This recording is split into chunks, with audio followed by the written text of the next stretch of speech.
How much did I pay for CDL school? I paid not much.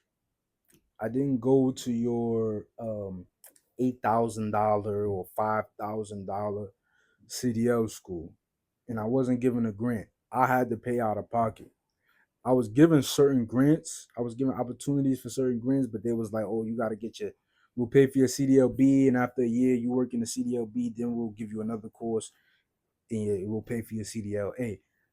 I was like, "Nah, I'm trying to get it right now, right now, right now." So in New York City, there's a lot of CDL schools. There was this one I got 16 classes for like $140 each. This totaled out to about $2,200. It was all driving, no class, no none of that. Right up my alley. Now with CDL schools nowadays, man, they just give you just what you need to pass the test. Just what you need to pass the test. So that's what I was given. You know, it was a lot of things when I came into PFG that I did not know.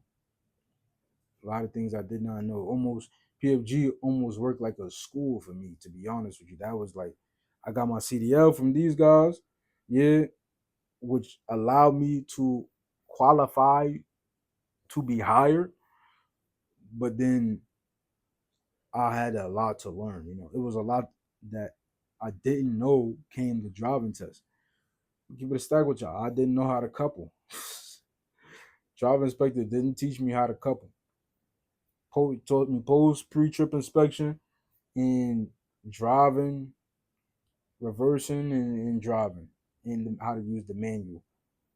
But we never actually disconnected and connected the trailer. We would just, I just show up. He in the driver's seat. I'll show up, hop in the, no, he in the passenger seat. I'll show up, hop in the driver's seat, and then we just start driving. And he started, you know, taught me a lot. I learned a lot, but mm, it was it was none of that, you know, none of that course like stuff. You know, course 5 weeks in class and books and no, it was none of that, man. It was, and I guess I got lucky on the driving test. I didn't have to do that type of inspection, that part of the inspection where you couple.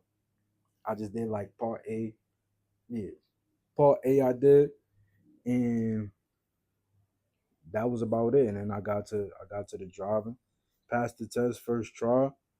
And in New York City, there's no alley docking.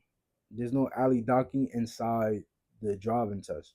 So I just did the parallel parking, you know, parallel parking, straight back reverse, and one other test, but no alley docking. I did not do that. I learned how to alley dock when I got on the PFG.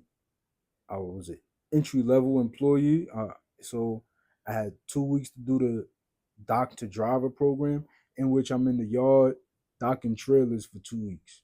And this is where I learned how to dock trailers.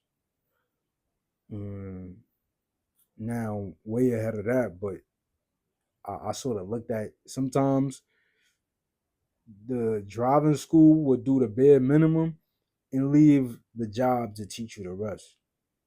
But yeah, this is how much I paid. That's how I got my CDL and how much I paid for my CDL, and more about, you know, the type of schools that you find in New York City. I haven't seen where I'm at now. I haven't seen this type of school. Where I'm at is like three main schools. You got 160 Driving Academy, you got Roadmasters, and that. Other than that, I haven't. Now understand, I encourage y'all to. One thing when I started looking for jobs is a lot of these companies, they only take new graduates if you went to a reputable driving school. 160 Driving Academy, Roadmasters, these are reputable driving academies. And if I went there, then I would have been able to get a job with them. So, but, you know, like TMC, this is one of them. I remember I was like, you take student drivers, they said, okay, you got to have 150 hours of driving school to qualify as somebody who's being hired as a student new graduate driver. I did not have this. The driver school I went to is not what you would call reputable, but it was reputable enough for me to get my CDL.